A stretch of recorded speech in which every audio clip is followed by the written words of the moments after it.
Guys, तो आज मैं आपको कुछ न्यू मूवीज और वेब सीरीज के बारे में बताऊंगा जिनमें आपको एक्शन, क्राइम, ड्रामा और स्लैशर देखने को मिल जाएगा जो कि आपको बहुत पसंद आएगा।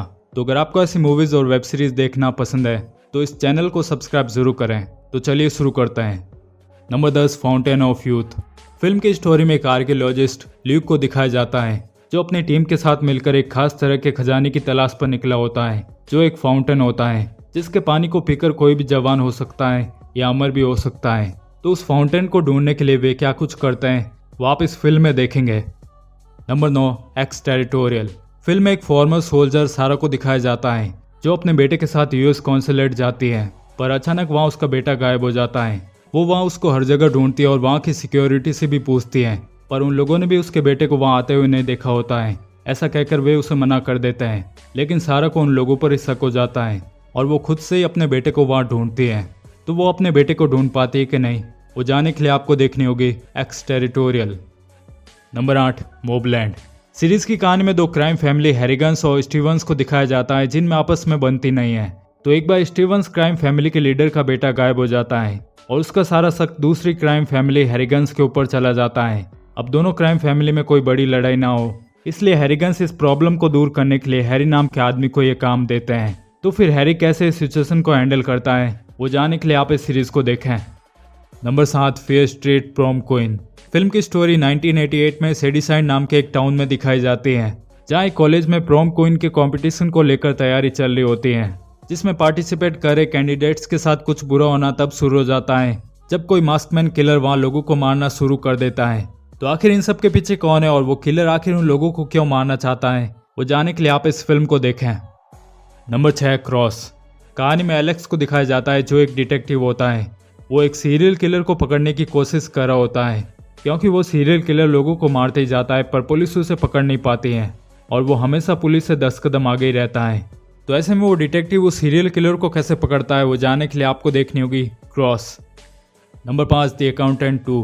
फिल्म की स्टोरी में मैरी नाम की एक लड़की को दिखाया जाता है जिसके बॉस रे को किसी ने मार दिया होता है, पर मरने से पहले उसके बॉस ने उसे एक अकाउंटेंट से बात करने को कहा होता है जिसका नाम क्रिश्चियन वुल्फ होता है, जो कि पहले मिलिट्री में भी रह चुका होता है और अब वो क्रिमिनल्स के ब्लैक पैसों को वाइट करने का काम करता है। फिर बाद में क्रिश्चियन और मैरी उस किलर को पकड़ने की कोशिश करते हैं, तो वे उसे पकड़ पाते हैं कि नहीं वो जानने के लिए आपको देखनी होगी the accountant 2। Number 4, Peaky blinders. ये सीरीज पहले हिंदी में डब नहीं थी पर अब हिंदी में डब हो चुकी है। सीरीज की कहानी 1919 में बर्मिंघम इंग्लैंड में दिखाई जाती है जहाँ पीकी ब्लाइंडर्स नाम के एक गैंग को दिखाया जाता है जिसे थॉमस शेल्बी लीड करता है, जो अपने फैमिली मेंबर्स के साथ इलीगल बिजनेस रन कर रहा होता है जैसे रॉबरी, गैम्बलिंग और इलीगल बुक मेकिंग। इसी के चलते फिर उनका सामना वहाँ एक दूसरे बड़े गैंग से होता है जिसे बिली किम्बर लीड कर रहा होता है। तो आगे इस गैंग के साथ और क्या कुछ होता है वो आप इस पूरी सीरीज में देखेंगे।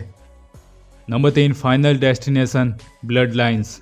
फिल्म में स्टेफनी नाम की एक लड़की को दिखाया जाता है जिसे कुछ विजन्स आ रहे होते हैं कि फ्यूचर में उसके साथ या किसी और के साथ क्या भयानक होने वाला होता है। ये सब उसे पहले ही पता लग जाता है और वो सब विजन्स डेथ से रिलेटेड होते हैं जो पहले से उसे वार्न कर देते हैं या हिंट देते हैं कि वो किस तरह और किन वजहों से मर सकते हैं। तो स्टेफनी उन लोगों को बचाना चाहती है, तो वो ऐसा कर पाती है कि नहीं वो आप इस फिल्म में देखें। Number 2, the day of jackal. Series में एक हाईली स्किल्ड स्नाइपर जैकल को दिखाया जाता है जो पैसा लेकर किसी को भी मार देता है। वो एक ट्रेंड किलर होता है। एक पॉलिटिशियन को मारने के बाद उसे एक बड़े आदमी को मारने का काम दिया जाता है जिसके बदले उसे बहुत सारे पैसे मिलने वाले होते हैं। लेकिन प्रॉब्लम तब हो जाती है जब उसे पकड़ने के लिए MI6 के एक एजेंट बियांका उसके पीछे पड़ जाती है। तो क्या जैकल अपने उस लास्ट कॉन्ट्रैक्ट को पूरा कर पाता है कि नहीं और क्या बियांका उसे पकड़ पाती है कि नहीं वो सब जानने के लिए आप इस सीरीज को देखें। Number 1, mission impossible the final reckoning. Film की स्टोरी में इथन अभी भी गैब्रियल को ढूंढने की कोशिश कर रहा होता है जिसके हाथ वो एंटिटी लगने वाला होता है, एक AI जो दुनिया भर के सभी देशों में न्यूक्लियर वॉर करवाना चाहता है और पूरी दुनिया को तबाह करना चाहता है। उसे रोकने के लिए इथन को उसके सोर्स कोड तक पहुंचना होता है जो एक सबमरीन होती है। तो इथन सोर्स कोड तक पहुंच पाता है कि नहीं और क्या आखिर में वो उस AI को खत्म कर पाता है कि नहीं वो आप इस फिल्म में देखें।